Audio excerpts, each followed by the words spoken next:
इस वक्त एक खास मेहमान हमारे साथ जुड़ चुके हैं। हमारे साथ ऑल इंडिया इमाम ऑर्गेनाइजेशन के चीफ इमाम डॉक्टर इमाम उमर अहमद इलियासी साहब इस वक्त मेरे साथ मौजूद हैं। इलियासी जी, आपका बहुत बहुत स्वागत इस वक्त मैं करती हूं भारत 24 पर। और सबसे बड़ी बात यह है कि आप रामलला की प्राण प्रतिष्ठा में शामिल हुए, मोहब्बत का पैगाम आपकी तरफ से संदेश देने की कोशिश की गई, लेकिन बदले में आपको पहुंचता है फतवा। इस पर इलियासी साहब क्या कहेंगे? बस मैं सबसे पहले तो यही कहूँगा कि इस समय हमें सबको अपने राष्ट्र के लिए काम करना चाहिए और हर कार्य में राष्ट्र हित शामिल होना चाहिए। उसी पैगाम को लेकर मैं राम जन्म भूमि ट्रस्ट के निमंत्रण पर अयोध्या पहुंचा। अयोध्या पहुंचने के बाद सभी साधु संतों ने बहुत ही अच्छे से सम्मान किया, स्वागत किया, मोहब्बत का इजहार किया। वहाँ पहुँचने के बाद से मैंने जो वहाँ पैगाम मोहब्बत दिया, उस पैगाम मोहब्बत में मेरी जो बात थी वो यही थी कि हमारी सबकी जातियाँ ज़रूर अलग हो सकती हैं, हमारी पूजा पद्धति सबकी ज़रूर अलग हो सकती है, हमारे इबादत करने के तरीके ज़रूर अलग हो सकते हैं, हमारे सबके धर्म ज़रूर अलग हो सकते हैं, लेकिन जो हमारा सबसे बड़ा धर्म है वो इंसान और इंसानियत है। भारत में रहते हैं, हम सब भारतीय हैं। आओ हम सब मिलकर भारत को मजबूत करें, भारतीयता को मजबूत करें। राष्ट्र सर्वोपरि है। इस पैगाम मोहब्बत को लेके अपने देश हित में मैं वहाँ गया था और यही पैगाम, यही संदेश मैंने देश में दिया। लेकिन ये मेरा संदेश, ये मेरा पैगाम, मेरा पहुंचना उन राष्ट्र विरोधी शक्तियों को, जो लोग नफरत करते हैं, उन लोगों को बिल्कुल ये समझ बिल्कुल पचा नहीं और उन्होंने देश से एक फतवा जारी कर दिया मेरे खिलाफ। और वो जो फतवा था, वो फतवे के अंदर उन्होंने जो बातें दी हैं वो बड़ी हैरान करने वाली हैं। आपके माध्यम से ये मैं बताना चाहता हूँ कि उन्होंने जो फतवा दिया और उस फतवे के बाद से फिर एक फतवा और आ गया। एक फतवा था जो मैनुअल था, उसके बाद एक फतवा का भी फतवा आ गया ऑनलाइन, जिसपे तमाम मुफ्तियों ने कुफ्र का फतवा जायज करके मेरे खिलाफ पूरे प्रोपेगेंडा कर दिया। लेकिन मैं कह रहा हूं कि ये फतवे हम पर इसलिए लागू नहीं होते हैं क्योंकि ये फतवे जो अगर इस्लामिक स्टेट होता या इस्लामिक देश होता तो वहां पर ये चलता। क्योंकि ये आज मैं आपके चैनल के माध्यम से भी उन मुफ्ती साहब को, और अब तो बहुत सारे मुफ्ती हो गए हैं, उनको आपके चैनल के माध्यम से ये मैं बता देना चाहता हूं कि ये फतवा हम मानने वाले नहीं है आपका, और ना ही हम मानेंगे। ये भारत है, ये भारत वो भारत है जहां पर सर्वधर्म संभाव है। ये वो भारत है जहां आपस में मिलके रहते हैं। ये वो भारत है जहां अनेकता में एकता है। तो इसलिए ये सारे फतवे जो भारत वसुदेव कुटुंबकम की बात करता है, जो भारत की सच्चाई आज के परिदृश्य में है, और असल में राम राज्य की वापसी की हम बात कर रहे हैं। प्रभु श्री राम की प्राण प्रतिष्ठा के बाद हम ये कह रहे हैं कि राम राज्य की वापसी है, और उसी राम राज्य की एक तस्वीर आपके जरिए निमंत्रण पर वहां पर पहुंचने के साथ दिखाई गई। आप कहते हैं इंसानियत सबसे ऊपर, लेकिन आपके पास जो फतवा आता है और फतवे पर फतवा आता है, उसमें आपके ऊपर आरोप तो यही लगता है कि आपने इंसानियत को धर्म से ऊपर कर दिया और धर्म को सर्वोपरि रखने की आपकी जिम्मेदारी है। बिल्कुल आपने सही फरमाया। मैं वही, आप चूंकि क्या है कि फतवे तो आ गए, फतवे का भी फतवा आ गया, और अब देश के अंदर माहौल को ख़राब करने की, कंफ्यूज करने की कोशिश की जा रही है। लेकिन उन आपके चैनल के माध्यम से अब उन मुफ्तियों को मैं बता देना चाहता हूं कि 3 बिंदुओं पे उन्होंने जो मुझे फतवा दिया है। पहला बिंदु उनका है कि आपने इंसान और इंसानियत को ऊपर कर दिया। दूसरा फतवा आपने ये दे दिया मुझे कि आपने कहा है कि राष्ट्र सर्वोपरि, धर्म नीचे कर दिया और राष्ट्र को ऊपर कर दिया। तो मुफ्ती साहिबान अब जरा सुन लीजिए, हम रहते हैं भारत के अंदर जहां सर्वधर्म संभाव है। दूसरी बात यह है कि मैं बताना चाहता हूं इंसान और इंसानियत क्या है। जब मैं सबसे पहले अच्छा इंसान बनूंगा तभी मैं एक अच्छा मुसलमान बनूंगा। मैं एक अच्छा इंसान हूं तभी मैं एक अच्छा हिंदू हूं। तो इसीलिए इंसानियत उसका करेक्टर है। इंसानियत क्या कहती है कि सारे धर्मों का आदर सम्मान करो, सभी धर्मों का, महापुरुषों का सम्मान करो, आपस में मिलके प्यार से रहो और दया का भाव हो, करुणा का भाव हो। ये सारी चीजें हमारा करेक्टर, इंसानियत। जब जिस इंसान के अंदर ये इंसानियत ही नहीं होगी तो वो इंसान कैसे कामयाब हो सकता है? ये बात।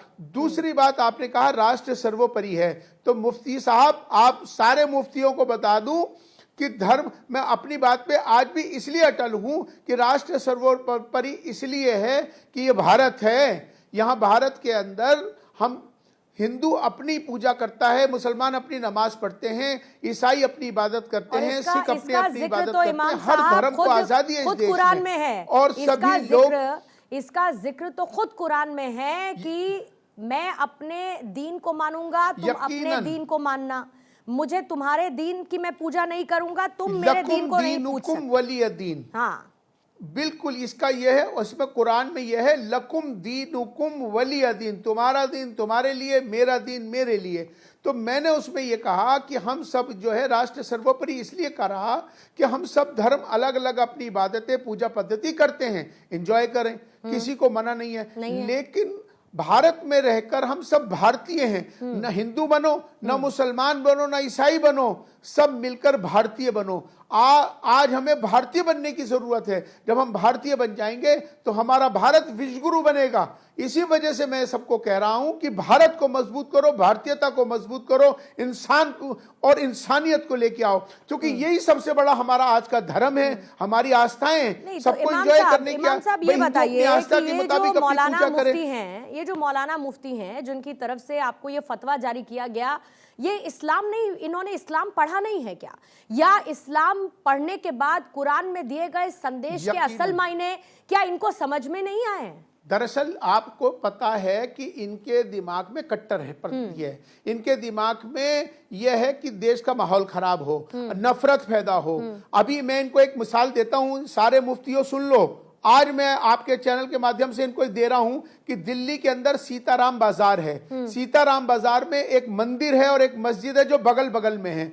जब मंदिर और मस्जिद के दोनों इमाम और पुजारी साथ रहते हैं, साथ खाते हैं। एक दिन क्या हुआ कि इमाम साहब जो मेरे पास भी आते हैं वो कहने लगे कि मुझे 3 दिन के लिए अर्जेंट इमरजेंसी में बाहर जाना पड़ा। तो पंडित जी ने पूरी मस्जिद का रख रखाव करा। इसी तरह एक दिन पंडित जी को अपने गांव जाना पड़ा तो इमाम साहब ने पूरे मंदिर की सफाई और पूजा, सारा काम उन्होंने सफाई सुथराई और मंदिर का देखभाल करी। अरे ये भारत है। भारत पूछना चाहते हो क्या है? ये भारत, ये सनातन भारत है। इस भारत की बात कर रहा हूं मैं। इससे सीखो कि यहां सारे धर्मों का सम्मान होता है, यहां सारे पंथों का, सारे महापुरुषों का सम्मान होता है। इसलिए मैं सबको यही पैगाम दे रहा हूं कि भारत और भारतीयता और इंसान और इंसानियत, इस पे हमें सबको एक होना है। अब जब भारत से बाहर हम जाएंगे, मक्का मदीना हज करने जाते हैं, तो इमिग्रेशन ऑफिसर जब पासपोर्ट लेता है, सबसे पहले आपका धर्म नहीं पूछता, वो आपसे पूछता है कौन से देश से आए हो। तो इसीलिए राष्ट्र को मैंने ऊपर रखा।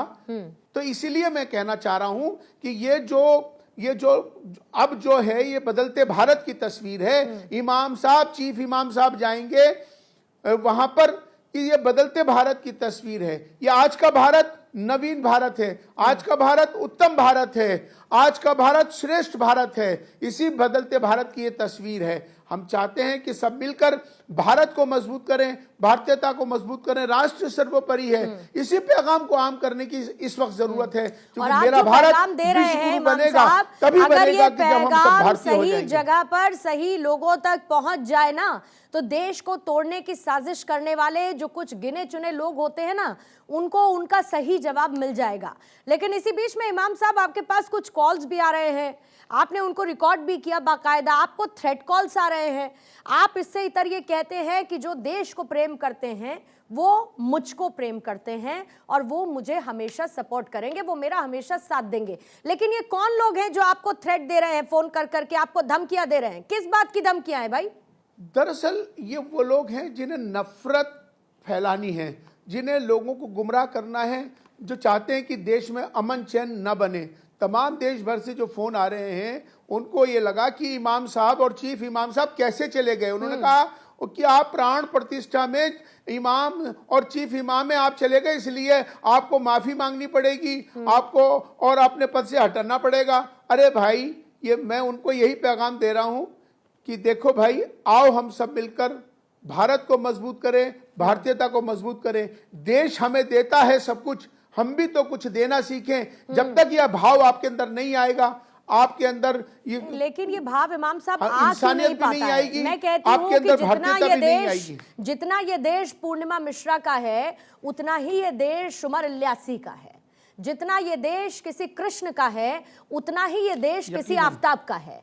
लेकिन ये बात समझने में समस्या क्या है, जब पूरे देश में सबका साथ, सबके विकास की बात होती है, तो ये जहन में घुस क्यों नहीं पाता उन लोगों के, चुनिंदा लोगों के, जो नफरती बात करते हैं। इसीलिए अब इमाम आ चुका है, इसीलिए अब चीफ इमाम आ चुका है। यह बदलते भारत की तस्वीर है। अब इमाम आ गया है, अब बदलना सबको पड़ेगा। अब सबको भारत से जुड़ना पड़ेगा, भारतीयता को इसके साथ चलना होगा, भारत को विश्व गुरु बनाना होगा।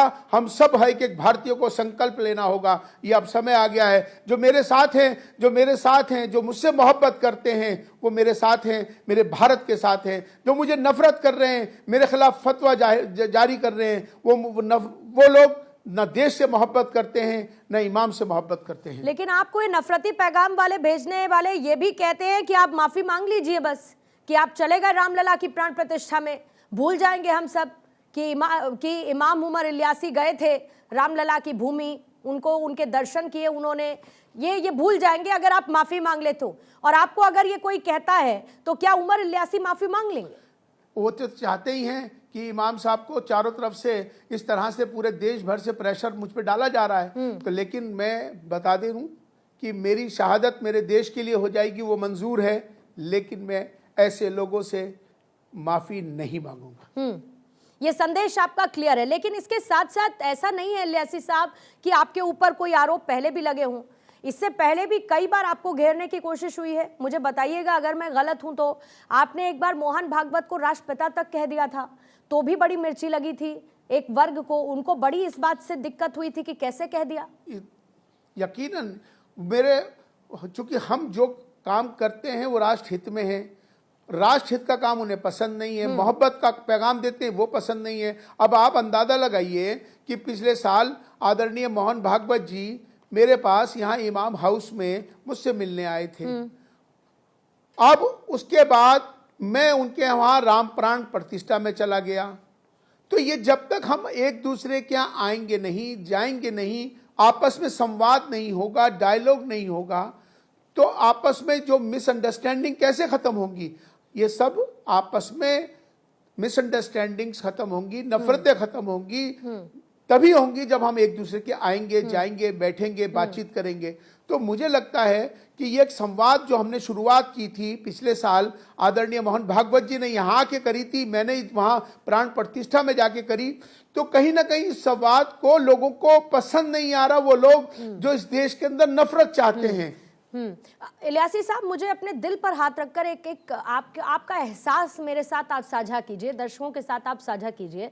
जब आप राम जन्मभूमि पहुंचे, प्रभु श्री राम की प्राण प्रतिष्ठा हो रही थी, उस वक्त जो माहौल था, उस वक्त जो एहसास था, एक मुस्लिम होने के नाते, एक इमाम होने के नाते, और उससे ऊपर एक बेहतर इंसान होने के नाते, आपको महसूस कैसा हुआ वहां पर? वही तो मैं उसी बात का तो आपको कह रहा हूँ, तमाम सब पूरे देश को बता रहा हूँ कि जो वहाँ पर उन लोगों ने दिल खोल कर जो मोहब्बत का इजहार किया, जो उन्होंने जिस तरह से सबने स्वागत किया, जबकि वहाँ पूरा अयोध्या वासी खुश हो गए, तो यही तो मैं चाहता था कि हम सब ऐसी तरह से हंसी खुशी रहें, मिल के रहें।